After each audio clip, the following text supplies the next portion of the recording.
부활 후 셋째 주일 부활의 증인 네 사람 마리아, 나사로, 구레네, 시몬 그리고 나. 아멘. 여러분 이제 부활 주일이 지나고 오늘이 세 번째 주로 우리가 드리고 있습니다. 여러분 다시 우리도 부활해야겠죠? 할렐루야. 예, 우리가 뭐 예배 시간에 이렇게 뭐 아멘도 잘 못하고 큰 소리로 말씀도 이렇게 화답 못하지만 여러분 마음속으로 정말 오늘도 부활의 은혜가 내 안에 임하게 해달라고 우리가 같이 기도하면서 이 말씀 들었으면 좋겠는데요. 부활절날 제가 설교했던 설교 내용에 이어서 오늘 두 번째 시간입니다. 제가 세 분 부활의 증인 세 사람을 소개해드렸었죠. 지지난주에. 그래서 이 세 사람입니다. 막달라 마리아, 그다음에 나사로, 구레네 사람 시몬입니다. 제가 그런 말씀을 좀 들었어요. 부활의 증인, 그러면 뭔가 성경에 나와 있는 유명하신 분들이 많이 있죠. 뭐 사도 바울이라든지 또 베드로 뭐 이런 말하자면 메이저급의 인물들이 있는데 제가 지난 시간에 그걸 설명드렸죠. 조금은 좀 성경에 이렇게 뭐랄까요, 뭐 표현이 좀 그렇지만 마이너급, 이렇게 좀 드러나지 않은 그런 분들. 그래서 제가 그런 말씀도 드렸죠. 빛나는 조연, 뭐 이렇게 표현을 볼 수 있겠죠. 이러한 분들을 좀 묵상해 봤으면 좋겠다 이런 생각이 들었습니다. 그래서 지난 시간에 막달라 마리아에 대해서 제가 말씀드렸고 오늘은 이 막달라 마리아의 오빠죠. 나사로에 대해서 한번 묵상해 보고자 합니다. 복습 개념에서 지난 시간에 우리가 묵상했던 말씀인데 고린도전서 15장의 말씀 한번 같이 한번 고백하며 보겠습니다. 시작. 만일 그리스도 안에서 우리가 바라는 것이 다만 이 세상의 삶뿐이면 모든 사람 가운데 우리가 더욱 불쌍한 자이리라. 아멘. 여러분 우리 기독교에서 정말 중요한, 우리가 신앙생활함에 있어서 굉장히 중요한 이 부분이 바로 부활에 관한 부분이에요. 제가 제자훈련을 인도하고 또 이렇게 만나서 전도도 하고 복음에 대해서 이야기하고 하다 보면은 부활에 관한 얘기를 하게 되죠. 근데 부활에 관해서 굉장히 믿기가 어렵다. 처음 이제 예수 믿기 위해서 이렇게 전도되어지시는 분들 보시면 굉장히 믿기가 어렵죠. 부활. 죽은 사람이 다시 살아난다. 죽은 사람이 살아나. 그러니까 이 사건에 대해서 의문점이 많고 그렇습니다. 근데 여러분 우리가 이 부활에 관해서 믿을 때 정말 중요한 부분이 있어요. 이 부활에 대해서는요, 내가 믿는 게 아니에요. 내가 내 지식으로, 내 경험으로 이 부활을 믿을 수 있을까요, 과연? 믿을 수 있을까요? 우리처럼 의심이 많은 사람들이 절대로 내 생각으로, 우리의 어떤 기준으로는 이 부활을 믿기가 정말 힘듭니다. 그다음 어떻게 믿어질까요? 저라만 따라서요. 내 안에 성령께서 믿게 해주신 것이다. 이겁니다. 내 안에 성령께서 믿게 해주신 것이지 내가 믿기는 정말 쉽지가 않습니다. 그렇기 때문에 여러분, 내가 부활이 믿어진다면 내 안에 누가 계신 건가요? 성령께서 계신 것인 줄로 믿습니다. 그래서 여러분 정말 중요합니다. 내가 믿으려고 하는 게 아니에요. 마찬가지로 내가 예수 믿어서 천국에 가는 게 아니에요. 내 안에 성령께서 믿어지게 하신 거예요. 그래서 우리는 예수를 믿고 천국 백성이 되는 것입니다. 오늘 이 고린도전서 15장 19절, 제가 부활절에도 좀 강조해드렸던 내용이지만 사도 바울이 얘기합니다. 뭐예요? 부활에 대해서 우리가 믿지 않는다면, 우리가 믿는 이 신앙생활에서 부활에 대한 개념이 없다면 모든 것이 다 헛것이다. 이렇게 얘기하고 있습니다. 그리고요, 부활을 믿지 않는다면 참으로 불쌍한 자이다 라고 얘기하고 있죠. 여러분 그렇습니다. 이 말씀이 믿어지신다면 아멘으로 화답해 주시기 바랍니다. 아멘. 여러분 이 부활, 제가 이 부활에 대해서 좀 생각해 보다가 얼마 전에 제가 저희 목양실에 물고기들이 좀 있는데 이 물고기들을 키우다 보면 이 얘네가 알을 낳습니다. 알. 근데 얘네가 알을 낳았어요. 그래서 제가 사진을 좀 가져와 봤는데 노란 아주 예쁜 알이 어느 날 보니까 나져 있더라고요. 그래서 제가 참 이 알을 보는데 생명의 신비 참 너무너무 좋아요. 근데 이 알을 그 부화시키는 그 통이 있어요. 그 부화통에다 집어넣고 이제 이 에어를 돌려주는 거죠. 그러니까 얘네가 부화를 합니다. 부화. 이렇게. 부화를 해요.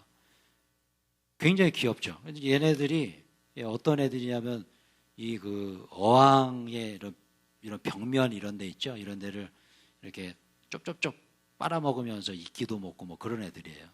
근데 얘네가 이렇게 부화를 했어요. 너무너무 이뻐요. 그래서 지금 제가 부화통에다 옮겨놓고 이제 밥을 계속 주고 있어요. 계속 자라고 있는데 얘네가 한 2년 정도 크면 이렇게 됩니다. 굉장히 막 기가 확 나고 날개가 생겨서 멋진 애들로 변하게 돼요. 근데 제가 이 녀석들을 이렇게 보다가 이게 바로 부활의 어떤 메시지가 이곳에 있지 않을까? 그 뭐냐면 처음에 낳았던 그 알 얼마나 작습니까? 그죠? 그 작은 알이 부화해서 생명이 되고 그 생명이 자라나서 이렇게 멋진 물고기로 변화된다. 이 모습을 바라보는 이게 바로 부활이구나. 여러분, 제가 뭐 이렇게 알 얘기가 나와서 이제 한번 맞춰보세요. 이게 무슨 알인지 한번 맞춰보세요. 자, 이게 무슨 알일까요? 우리 저 스시집 가면은 많이 여러분들 좋아하는 거죠. 이게 무슨 알인지 아시는 분? 얘가 변하면 이렇게 됩니다. 연어입니다. 연어. 이렇게 조그만 게 이렇게 변한다는 거예요. 여러분, 이건 무슨 알일까요? 이거. 철갑상어. 캐비어입니다. 캐비어. 드셔보셨어요? 요거는 뭘까요? 요거는 아마 모를 겁니다. 이게 무슨 알이냐면 상어알입니다. 상어. 자, 여러분 제가 이 알을 왜 보여드리냐면 보세요. 이렇게 너무나 작은 정말 너무나 작죠. 근데 그 작은 알이 부화가 되고 생명이 되고 나중에는 어마어마한 멋진 그런 이런 물고기로 변화되는 이런 모습. 근데 저는 이 모습이 바로 부활이다 이렇게 생각합니다. 여러분, 우리가 코로나19로 인해서 얼마나 움츠러들고 또 여러 가지 어려움이 있었습니까? 그죠? 여러분, 지금 이때가 바로 부활의 때인 줄로 믿습니다. 여러분, 부활하십시오. 부활하세요. 처음에는 굉장히 미천해 보이고 작아 보이고 힘들어 보이고 어려워 보이지만 이 부활의 의미는 뭘까? 점점점 커지는 겁니다. 점점점 화려해지는 것입니다. 점점 풍성해지는 것이에요. 그래서 여러분 보세요. 우리가 부활의 개념을 이렇게 생각하다 보면 부활, 구원의 은혜 이 부분을 우리가 묵상해야 되지만 또 한 가지 우리가 부활에 대한 묵상을 해보면 우리의 삶도 부활해야 된다는 것이죠. 가난함에서 부유함으로 부활하는 것이고 뭔가 아픔이 있는 곳에서 회복으로 부활하는 것이고 여러분 이런 부활의 은혜가 오늘 이 예배를 통해서 여러분들의 모든 삶 중에 임하게 되시길 축원합니다. 여러분 저는 계속 방송 예배를 드리다가 오늘 일부 예배 때 거의 2달 만이죠. 2달 만에 설교를 하는데 굉장히 막 너무 흥분이 되더라고요. 흥분이 돼요. 그리고 또 한편은 또 어색해. 되게 어색하더라고요. 아무도 없는 곳에서 혼자 설교하다가 이렇게 성도님들이 계시니까 흥분되면서도 뭔가 좀 어색한 그런 느낌. 근데 다시 한번 제가 어떤 부활의 은혜를 누렸어요. 다시 부활하는 것이구나. 여러분들의 삶 중에도 부활의 은혜가 임하시길 축원합니다. 처음에는 작아 보이는 그러나 화려해 보이는 부활. 직장에서도 가정에서도 우리 사업장에서도 얼마나 어렵습니까? 그러나 여러분 부활의 때는 반드시 온다는 사실을 기억하시고 그 부활을 기다리는 여러분 모두가 되시길 축원합니다. 여러분 보세요. 그러한 부활의 모습을 보여주신 그분이 바로 우리 예수님이시죠. 여러분 예수님이 얼마나 이 고난당하실 때 초라해 보였습니까? 그죠? 이 절대 권력이었던 본디오 빌라도 앞에서 얼마나 초라한 모습으로 계셨어요. 너무나 힘이 없어 보이고 그 로마 병정에 채찍질을 당하면서 연약해 보이는 모습, 그냥 십자가도 제대로 들지 못하시고 쓰러져 버리는 그런 모습, 연약한 모습. 그러다가 끝내 십자가에 못 박혀 돌아가셨어요. 예, 모든 사람 비웃고 침뱉고, 그죠? 너무나 연약한 그런 모습이었으나, 여러분, 3일 만에 우리 예수님께서 부활하시잖아요. 그 부활의 모습은 어떤 모습이었습니까? 바로 영광스러운 모습. 그래서 여러분, 성경은 이렇게 얘기합니다. 같이 한번 고백하며 읽어볼게요. 시작. 이러므로 하나님이 그를 지극히 높여 모든 이름 위에 뛰어난 이름을 주사 하늘에 있는 자들과 땅에 있는 자들과 땅 아래에 있는 자들로 모든 무릎을 예수의 이름에 꿇게 하시고 모든 입으로 예수 그리스도를 주라 시인하여 하나님 아버지께 영광을 돌리게 하셨느니라. 할렐루야. 여러분, 코로나19로 인해서 여러분들 많이 어려움을 당하셨습니다. 우리 모두가 어려움을 당하고 있어요. 그래 여러분, 이제 이 부활의 은혜가, 예수님께서 부활하시는 그 부활의 은혜가 우리의 삶 중에도 충만하게 임하게 되시길 축원합니다. 그래서 이제는 부활하십시오. 어깨를 펴시고 우리가 이 코로나 때문에 움츠렸던 우리의 모든 삶의 현장 속에서 이러한 하나님의 예수님의 부활의 은혜가 충만히 임하게 될 줄로 믿습니다. 그래서 여러분, 오늘 본문을 보시면 그 부활의 증인이 나오죠. 바로 나사로입니다. 같이 한번 읽어볼게요. 시작. 부활의 증인 나사로, 어떤 병자가 있으니 이는 마리아와 그 자매 마르다의 마을 베다니에 사는 나사로라. 예수께서 본래 마르다와 그 동생 나사로를 사랑하시더니 나사로가 병들었다 함을 들으시고 그 계시던 곳에 이틀을 더 유하시고 그 후에 제자들에게 이르시되 유대로 다시 가자 하시니. 이야기 우리가 잘 아는 얘기죠. 이 본문에서 나오는 인물이죠. 막달라 마리아. 지난주에 우리가 묵상했었고, 오늘 우리가 묵상해 볼 나사로가 있고요. 그 다음에 그 언니죠. 막달라 마리아 언니, 마르다가 있습니다. 여러분, 이들의 이 이야기를 통해서 오늘 제가 이 부활의 메시지를 세 가지를 한번 묵상해 봤으면 좋겠는데요. 오늘 본문의 5절에 보시면 예수님께서 이들을, 이 마르다, 마리아, 이 나사로를 어떻게 하셨다? 사랑하셨다는 표현이 있습니다. 제가 이 말씀을 통해서 오늘 말씀 들으시면 첫 번째 메시지를 발견하게 됐어요. 바로 이겁니다. 같이 한번 고백하며 읽어볼게요. 시작. 부활의 축복은 바로 예수님의 사랑에서부터 시작되었다. 할렐루야. 여러분, 예수님께서 마리아와 마르다 그리고 나사로를 사랑하셨습니다. 그렇기 때문에 이들이 다시 부활했죠. 영적으로 부활했고 또 나사로는 육적으로 생명이 부활하는, 죽었다 살아나는 은혜가 임합니다. 마찬가지로 우리 예수님께서 저와 여러분 모두를 사랑하고 계신 줄로 믿습니다. 그래서 이 시간에 좀 특별한 시간을 가져보겠는데 이렇게 한번 제가 가로를 만들어 봤어요. 그래서 여기다가 여러분들의 이름을 넣어보는 거예요. 예수님께서 나를 사랑하신다는 거. 여러분, 예수님께서 여러분 사랑하신다는 사실 믿으십니까? 예를 들어서 이렇게 해보는 거죠. 예수께서 본래 진건이와 마리아 그리고 하은이, 아진이, 하민이를 사랑하시더니, 이렇게 한번 여러분들의 가족들의 이름을 넣어서 한번 선포해보는 거예요. 얘기해보는 거예요. 한번 해보겠습니다. 시작. 예수께서 본래 두엉이와 지연이와 그리고 서희, 서준이를 사랑하시더니. 아멘. 할렐루야. 여러분 믿어지십니까? 우리 주님께서 여러분 모두를 사랑하신 줄로 믿습니다. 그렇기 때문에 예수님의 사랑을 받은 나는 다시 부활의 은혜를 누릴 수 있다는 것이죠. 자, 그래서요, 저는 이렇게 생각해 봤어요. 부활의 축복, 이 부활의 축복의 그 시작은 바로 예수님의 사랑에서부터 시작됐다. 여러분, 너무나 중요한 메시지죠. 그래서 여러분, 이제는 부활을 하길 원하신다면, 내가 부활하길 원하신다면 여러분 스스로, 정말 여러분 스스로 사랑해 주세요. 그리고 여러분들의 남편, 여러분들의 아내가 부활하길 원하신다면 사랑해 주세요. 사랑해 주십시오. 우리 자녀들이 다시 부활하길 원하신다면 사랑을 주십시오. 여러분, 우린 그렇죠. 누군가 잘 되기를 원해서 뭐 다그치기도 하고 또 뭐 비판하기도 하고 막 그래요. 여러분, 그게 아니라 정말 그 사람이 잘 되길 원한다면, 그 사람이 부활하길 원한다면 우리가 해야 될 일이 있어요. 그것은 뭐냐면 사랑이라는 거예요. 사랑을 줘야 된다는 거예요. 사랑을 줄 때 부활한다는 거예요. 오늘 본문에 이 나사로가 그랬잖아요. 사랑을 받았더니 부활했습니다. 예. 여러분, 제가 얼마 전에 저희 가족들과 함께 병방시장을 갔었어요. 근데 병방시장 갔다가 시장 입구에서 다육이를 사게 됐습니다. 근데 다육이를 이렇게 사자고 막 하는데 제가 처음에 사지 말자 그랬어요. 왜냐하면 우리 집에만 식물이 들어오면 다 죽어요. 식물이.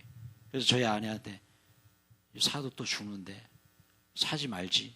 근데 사겠답니다. 왜냐하면 다육이는 웬만해서 안 죽는데요. 물을 안 줘도 되기 때문에 딱 내 스타일이래요. 그래가지고 다육이를 샀습니다. 다육이를 사서 가져왔어요. 가져와서 사진을 찍었는데 이렇게 예쁜 다육이들을 6개를 샀습니다. 그래서 우리 가족 한 사람당 하나씩인데 왜 6개인지 모르겠어요. 6개 샀어요. 예. 그래가지고 그 이름을 다 적어서 각자의 다육이를 한번 키워보자고 그래가지고 다육이를 샀습니다. 그래서 보니까 너무 이뻐요. 제가 다육이를 한 번도 사본 적이 없어요. 그래서 너무 이뻐서 제가 더 사야겠다 생각을 했어요. 그래서 우리 목양실에 좀 더 많이 사다가 놔야겠다 싶어가지고 혹시나 해서 인터넷으로 한번 검색을 해봤는데 인터넷으로 팔더라고요. 다육이를. 그래서 어떻게 이걸 다육이를 인터넷으로 팔지? 진짜 신기한 거예요. 그래서 검색을 해보니까 시장에서 2,500원 하는 거를 인터넷으로는 1,000원이면 사더라고요. 1,000원. 하나에 1,000원. 와, 진짜 싸죠. 그래가지고 제가 20개를 주문했습니다. 20개. 20개 주문해서 기다리는 거죠. 너무 이쁘잖아요. 그래서 며칠 기다리니까 이제 택배가 왔어요. 정말 신기하게 어떻게 포장을 하는지 너무 포장을 완벽하게 해서 20개를 보내왔어요. 그래가지고 이런 종이컵으로 하나 이렇게 엎어가지고 포장을 잘해서 보내줬더라고요. 그래가지고 하나씩 이렇게 뜯는데 탁 뜯어봤는데 너무 실망스러운 거예요. 다육이가 너무 삐쩍 마르고 너무 조그마하고 시장에서 한 2,500원짜리하고 너무 차이가 많이 났습니다. 그래가지고 제가 이게 뭐지? 인터넷 할 때는 조심해야겠다. 실물과 다르구나.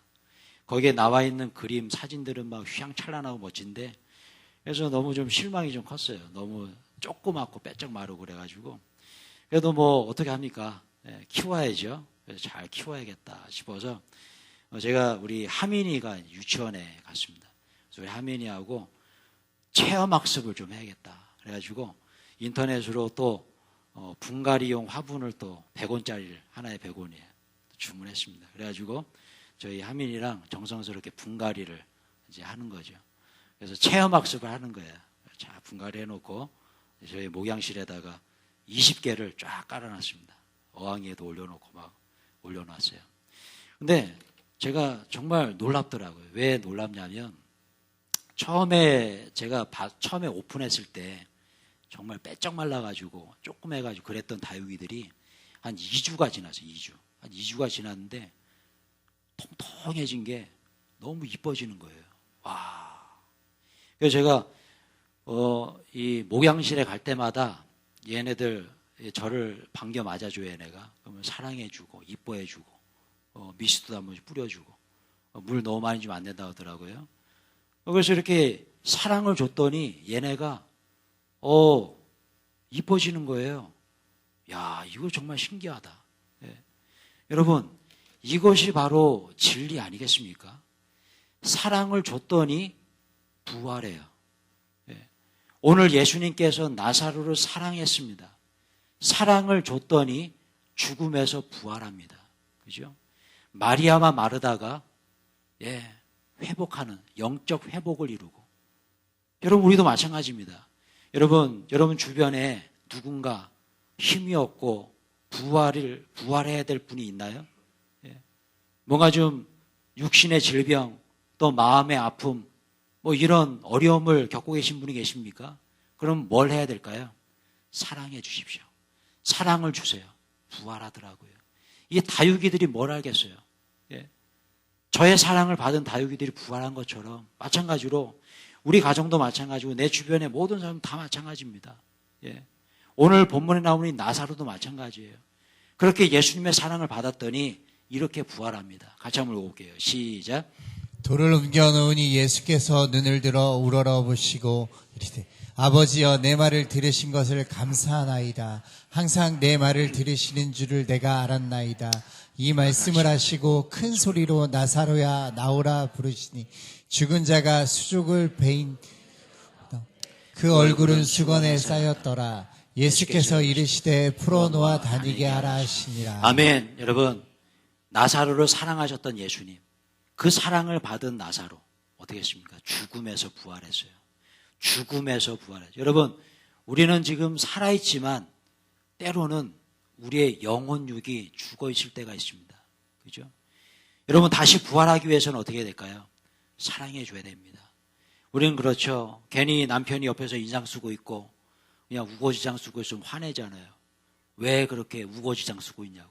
그게 아니라 어떻게 해야 되는 거죠? 사랑을 주십시오. 사랑해 줘야 돼요. 사랑 받을 때 부활하는 거예요. 우리 자녀들이 뭔가 실수했을 때 우리는 뭐 대체적으로 뭘 하죠? 지적하고 너 왜 그러냐? 너 나 때는 안 그랬어. 그죠? 그게 아니라 뭐라고 얘기하는 거예요? 더 사랑해 주시고 위로해 주십시오. 그럼 그때 자녀들이 부활하는 거예요. 여러분 그렇습니다. 사랑할 때 부활할 줄로 믿습니다. 사랑을 줄 때에 다시 한번 생명이 우리 안에서부터 피어나게 될 줄로 믿습니다. 그렇기 때문에 여러분 이 본문을 통해서 예수님께서 나사로에게 얘기하죠.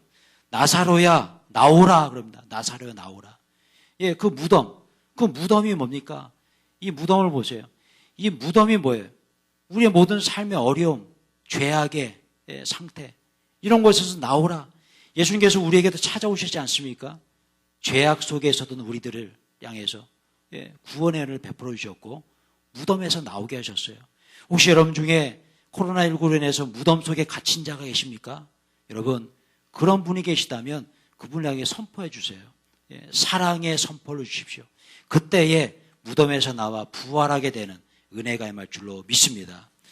여러분 같이 한번 고백하며 볼까요? 계속 읽겠습니다. 시작. 돌을 옮겨 놓으니 예수께서 눈을 들어 우러러 보시고 이르시되 아버지여 내 말을 들으신 것을 감사하나이다. 아멘. 여러분 저는 이 말씀을 통해서 오늘 두 번째 부활의 메시지를 발견하게 됩니다. 그것은 뭐냐면 저를 한번 따라해주세요. 하나님께 감사를 고백할 때 부활의 축복이 임한다.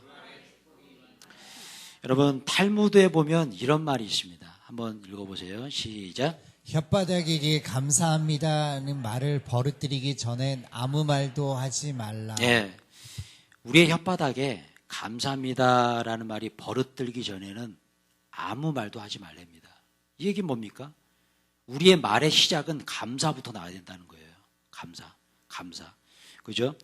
여러분 이번 우리 코로나 사태로 인해서 굉장히 어려움이 있었는데 여러분의 삶을 한번 가만히 되돌아보세요. 여러분 그런 어려움 속에서 감사를 고백하신 분 계신가요? 만약에 그런 분이 계시다면 여러분들 안에 부활의 생명이 있는 줄로 믿습니다.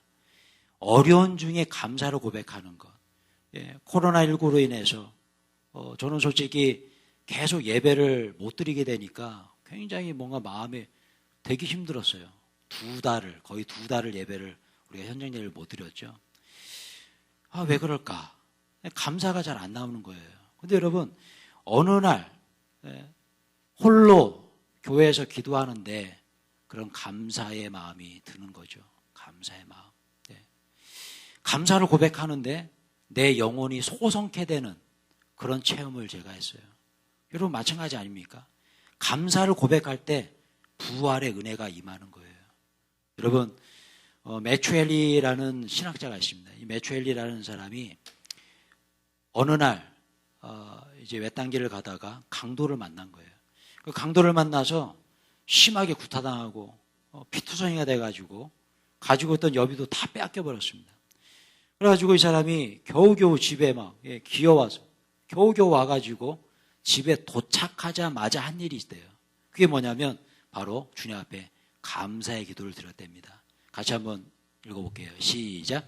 하나님, 내가 강도당한 입장인 것을 감사합니다. 돈을 빼앗겼으나 생명을 빼앗기지 않았으니 감사합니다. 나를 괴롭힌 그 강도를 위해 기도할 수 있으니 감사합니다. 그가 다시는 강도로 살지 않도록 가옵소서. 아멘. 여러분, 얼마나 위대한 고백이에요. 내가 강도 당한 입장이라서 감사하대요. 왜냐하면 내가 예수 믿지 않고 그렇게 살았다면 내가 강도가 돼서 누군가의 돈을 빼앗는 사람이 될 수도 있었을 텐데 그러지 않아서 감사하다. 그죠? 돈은 빼앗겼지만 생명은 빼앗기지 않아서 감사합니다. 이거 굉장히 위대한 고백 아니겠습니까, 여러분? 우리의 삶 중에서 우리가 어려움 중에 있다 할지라도 감사를 고백할 때, 그죠? 예. 제가 이 코로나19로 인해서 이제 어려움 당한 성도님들 또 이야기 이렇게 듣다 보니 또 그런 얘기를 많이 해요. 뭐냐면 직장에 출근을 못해. 회사가 거의 어려움 속에 있어요. 그럼에도 불구하고 고용보험을 통해서 얼마라도 받을 수 있으니 그나마 감사합니다. 그죠? 예. 이 일을 통해서 뭐 여러 사람들 이렇게 코로나 바이러스 걸려가지고 어려움을 겪고 있는데 그래도 우리 가정 하나님께서 지켜주시니 그나마 그래도 감사합니다. 그죠? 여러 가지 이번에 어디 뉴스를 보니까 저기 어디죠? 경기도인가요? 어딘지 모르겠는데 잘 기억이 안 나는 경기도인지 어떤 지역에서 이렇게 10만 원씩을 다 나눠줬다 그러잖아요. 다 도민에게. 근데 기부자들이 그렇게 많이 나온대요. 그래서 10만 원을 받아가지고 바로 기부를 하는 거죠. 그래서 이제 뉴스에서 인터뷰를 하는 겁니다. 그래서 어떻게 기부를 하게 됐냐 했더니 나보다 더 힘드신 분들이 있는 것 같은데 그분들을 위해서 쓰여달라고. 그래도 나는 그나마 그분들에 비하면 감사합니다. 그러면서 기부를 하시는 참 멋진 모습 아니겠습니까? 그죠? 고난 중에 감사를 고백할 때 그때 부활의 은혜가 임한다는 거예요. 사랑하는 성도 여러분, 우리가 이 코로나 바이러스로 인해서 많이 어려움을 겪고 있죠. 그러나 여러분, 이런 상황 속에서도 어려움 중에서도 여러분 감사를 고백하는 성도, 감사를 고백하는 가정, 그 가정에 하나님께서 부어주시는 부활의 은혜가 임하게 될 줄로 믿습니다. 여러분, 세 번째로 한번 묵상해 봤는 저는 이거라고 생각해 봤습니다. 잠을 볼게요. 시작. 예수께서 이르시되 내 오라비가 다시 살아나리라. 나는 부활이요 생명이니 나를 믿는 자는 죽어도 살겠고 무릇 살아서 나를 믿는 자는 영원히 죽지 아니하리니 이것을 내가 믿느냐. 아멘. 여러분, 제가 세 번째로 한번 생각해 본 이 메시지가 있습니다. 그것은 바로 믿음이에요. 믿음을 통해서 부활의 은혜가 임합니다. 우리 노란 박스에 있는 글씨만 한번 읽어볼까요? 시작. 하나님의 말씀을 믿을 때 부활의 기적을 누리게 된다. 아멘. 여러분 보세요. 예수님께서 말씀하시죠. 맨 마지막에 이것을 내가 믿느냐 그랬습니다. 이것을 내가 믿느냐. 여러분, 오늘 본문을 보시면 오늘 본문에 마르다의 이야기가 나와요. 마르다가 예수님께 얘기합니다. 어떻게 얘기하냐면 예수님 왜 이렇게 늦게 오셨습니까? 왜 이렇게 늦게 오셨어요? 그래서 우리 오빠가 죽었잖아요. 예수님 조금만 더 일찍 오셨으면 우리 오빠 살 수 있었는데 그러지 않습니까? 그 얘기가 나오죠. 예수님께서 말씀하십니다. 너의 오빠 나사로가 살아날 것이다 그랬어요. 그러면서 실제로 나사로가 살아났습니다. 그죠? 그런데 이 부분 우리가 묵상해 볼 때에 마르다의 어떤 그런 상태를 우리는 볼 수가 있어요. 보세요. 이 마르다가 앞에 우리가 쭉 그 말씀을 좀 읽어보면 믿음을 고백하긴 합니다. 어떤 고백이냐면 우리가 부활의 때 다시 살아날 것을 믿습니다. 뭐 예수를 믿습니다. 여러 가지 얘기를 하는데 그런 얘기를 해요. 이 마르다가 얘기한 그 내용의 그 핵심이 뭡니까? 예수님께서 우리 오빠가 살아 있었을 때 그때 오셨으면 우리 오빠가 병에서 회복됐을 텐데 그 얘기를 하죠. 그 얘기 뭡니까? 이 마르다의 믿음의 기준은 자기 생각의 기준인 거예요. 어떤 기준이냐면 병자가 고쳐지는 것까지는 믿었어요. 병자가 고쳐지는 거. 그러니까 자기 오빠가 병에 걸렸으니까 병에 걸렸을 때 예수님 오셨으면 병을 고칠 수 있었을 텐데 그 얘기하고 있는 거죠. 그런데 마르다는 뭐는 못 믿어요? 죽은 사람이 살아나는 것까지 못 믿겠어요. 그죠? 여러분, 우리도 마찬가지죠. 우리도 생각합니다. 이 정도 수준에서 하나님께서 해 주실 거야 라고 생각해요. 그런데 이거는 아마 하나님께서 못 하실걸? 우린 그렇죠. 우린 제한을 해버리죠. 어떤 하나님의 능력에 대해서 내 생각으로 제한을 해버려요. 그래서 기준을 세워놓고 그 기준, 내가 세운 그 기준만큼은 주님께서 해줄 수도 있겠어라고 생각하지만 그 이상의 것은 기대하지 않을 때가 있습니다. 여러분, 내일까지 어떤 사업 자금을 준비해야 됩니다. 여기저기서 막 준비했는데 만들 수가 없어요. 1억이 필요한데 1억. 거기서 누가 꺼주는 사람도 없고, 대출 받을 수도 없고, 주님 앞에 기도합니다. 주님 앞에 기도해요. 주님, 이 사업 자금이 내일까지 마련이 돼야 되는데 도와주시옵소서. 성령께서 은혜를 주세요. 분명히 이루어질 거야. 잘 될 거야.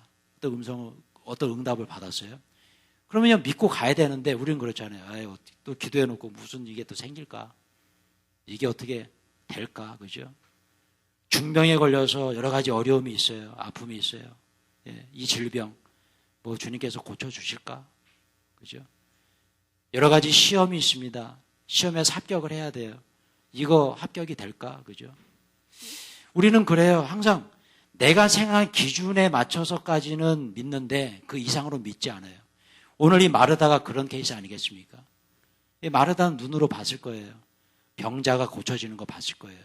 눈으로 본 것까지 믿는데 죽은 사람이 살아나는 거는 못 봤던 것 같아요. 그러니까 못 믿겠다는 거예요. 눈으로 본 것은 믿겠는데 보지 않는 것은 못 믿겠다. 여러분, 이런 모습이 바로 나의 모습이 아닐까? 여러분, 성경은 이렇게 얘기합니다. 같이 한번 고백하며 볼게요. 시작. 오직 믿음으로 구하고 조금도 의심하지 말라. 의심하는 자는 마치 바람에 밀려 요동하는 바다 물결 같으니 이런 사람은 무엇이든지 주께 얻기를 생각하지 말라.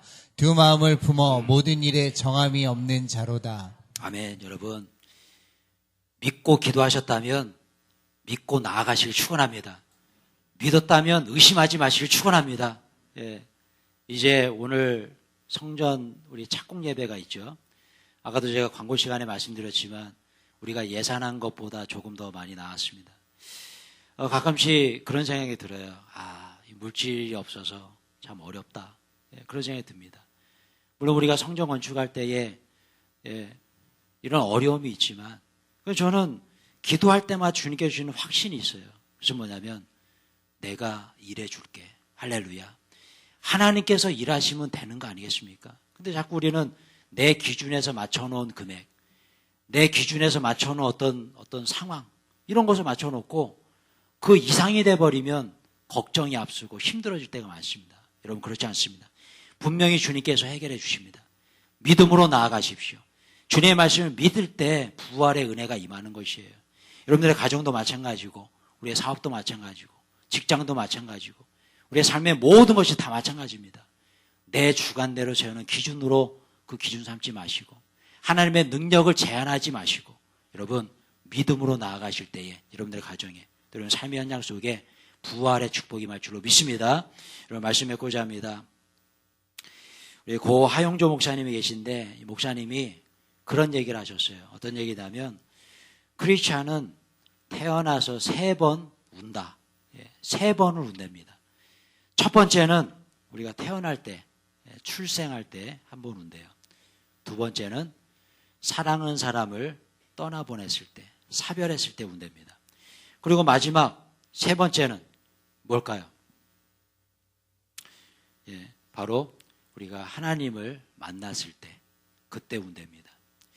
근데 저도 이 한용 목사님 말씀을 들으면서 굉장히 마음에 와닿더라고요. 예전에 중학교 때로 기억하는데 그때 제가 하나님을 정말 인격적으로 전인격적으로 주님을 만났을 때 기도원에서 2박 3일 동안 울었던 기억이 있어요. 계속 눈물이 나요. 하나님을 만난 그 기쁨. 여러분, 왜 웁니까? 왜 우리가 눈물이 나죠? 하나님을 만나면 왜 눈물이 날까? 이유가 있어요. 하나님의 사랑을 느끼기 때문에 그래요. 나 같은 죄인을 구원해 주신 그 구원의 은혜, 그 구원의 은혜를 내가 받을 때, 그 사랑을 느낄 때 우리는 눈물이 납니다. 여러분 오늘 본문을 보세요. 오늘 본문에 예수님도 우셨어요. 이 부분이 오늘 말씀의 결론인 것 같아요. 같이 한번 고백하며 보겠습니다. 시작. 예수께서 그가 우는 것과 또 함께 온 유대인들이 우는 것을 보시고 심령에 비통히 여기시고 불쌍히 여기사 이르시되 그를 어디 두었느냐 이르되 주여 와서 보옵소서 하니 예수께서 눈물을 흘리시더라. 아멘. 여러분 예수님께서 눈물을 흘리시더라. 아멘. 여러분 저는 이 말씀을 통해서 오늘 이 본문의 결론을 이렇게 한번 정해봤습니다. 저를 한번 따라해 주시기 바랍니다. 영혼 사랑의 눈물이 있을 때, 영혼 사랑의 눈물이 있을 때 구원의 은혜와 부활의 축복이 임한다. 할렐루야. 여러분 영혼 사랑의 눈물. 아까 제가 설교 서두에 그런 말씀 드렸습니다. 부활의 의미, 첫 번째는 영혼 구원의 의미가 있고, 또 제가 지금까지 설명드린 것처럼 우리의 삶의 부활이 있죠. 삶의 부활. 제가 결론적으로 이것이죠. 바로 우리의 영혼 구원. 예수님께서 부활하셨듯이 우리도 부활할 것이다라는 그런 믿음. 그것이 바로 오늘의 결론이에요. 여러분 이런 상황을 한번 상상해 보세요. 만약에 내가 집에 이렇게 가만히 앉아 있는데 파리가 한 마리가 저기 구석에서 죽어가고 있어요. 그 죽어가는 파리를 바라보면서 안타까움으로 눈물을 흘리며 애통하는 사람이 있습니까? 있나요? 없을 것 같아요. 그죠? 내가 공원에 갔는데 벤치에 앉아서 이렇게 발밑을 봤는데 잡초가 내 발에 밟혀서 짓이겨서 다 죽어가고 있어요. 그 잡초를 바라보면서 심히 애통하며 우는 사람 있나요? 없을 것 같아요. 그죠? 여러분 왜 안 울죠? 왜 그 팔이나 잡초를 보고 왜 안 울죠? 이유가 있어요. 나에게 소중하지 않아요. 내가 가치 있다고 생각하지 않습니다. 그럼 우리는 언제 옵니까? 언제 눈물을 흘려요? 나에게 정말 가치가 있다고 생각할 때는 그것을 잃어버렸을 때, 그때 우리는 울잖아요. 그죠? 사랑하는 아내를, 사랑하는 남편을 먼저 떠나보냈어요. 울어야 안 울어요? 울어요. 울어야 정상인 것이에요. 사랑하는 부모님 먼저 떠나보냈습니다. 눈물이 날 수밖에 없는 거예요. 왜 그렇습니까? 소중한 사람이기 때문에. 그죠? 여러분 마찬가지입니다. 오늘 본문에서 예수님 왜 우셨습니까? 왜 우셨어요? 예수님께서 바라보는 그 영혼들이 너무나 소중하기 때문에 그래요. 여러분 그렇기 때문에 우리 모두는 소중합니까? 소중하지 않습니까? 소중한 거예요. 우리가 직장에서 나를 그 누구도 소중하게 여기지 않는 것 같아요. 우리 가정에서 나를 소중히 여기지 않는 것 같아요. 우리가 어디를 가도 어떤 삶의 모든 현장 속에서 내가 소중하게 느껴지지 않아요. 절대 그렇지 않습니다. 우리는 소중한 사람이에요. 보세요. 우리 예수님께서 지금 누구를 향해서 눈물을 흘리고 있습니까? 믿지 않는, 예수님을 믿지 않는, 하나님의 말씀을 믿지 않는 이들. 그럼에도 불구하고 우리 예수님은 그 영혼이 불쌍해서 울고 계십니다. 그죠? 그 영혼이 불쌍해서. 그것은 이 주변에 있던 모든 사람들뿐만 아니라 나사로, 마리아, 마르다 모두를 다 포함하고 있는 눈물이죠. 그렇습니다, 여러분. 우리 예수님께서 그들을 바라보시면서 영혼을 사랑하는 그 사랑의 눈물을 흘렸을 때 그때 어떤 역사가 일어납니까? 부활의 은혜가 임합니다. 우리도 마찬가지예요. 이제 우리가 성전 건축을 시작을 합니다. 이제 우리 교회가 이제 다시 시작해야 될 일이 있어요. 그것은 뭘까요? 바로 영혼 구원이에요. 영혼 구원. 영혼을 사랑하는 마음. 우리 예수님께서 이렇게 영혼을 사랑하는 마음으로 쳐다보셨을 때 부활의 축복이 임했던 것처럼 이제 우리 교회가 성전을 건축하고 그 빈자리를 이제는 영혼 사랑의 마음으로 채워야 될 줄로 믿습니다. 그럴 때 우리 교회가 다시 부활의 은혜를 누리게 된다는 거예요. 부활의 축복을 누리게 된다는 거예요. 여러분들 가정도 마찬가지입니다. 영혼 사랑 안에 마음이 있습니까? 영혼 사랑의 마음.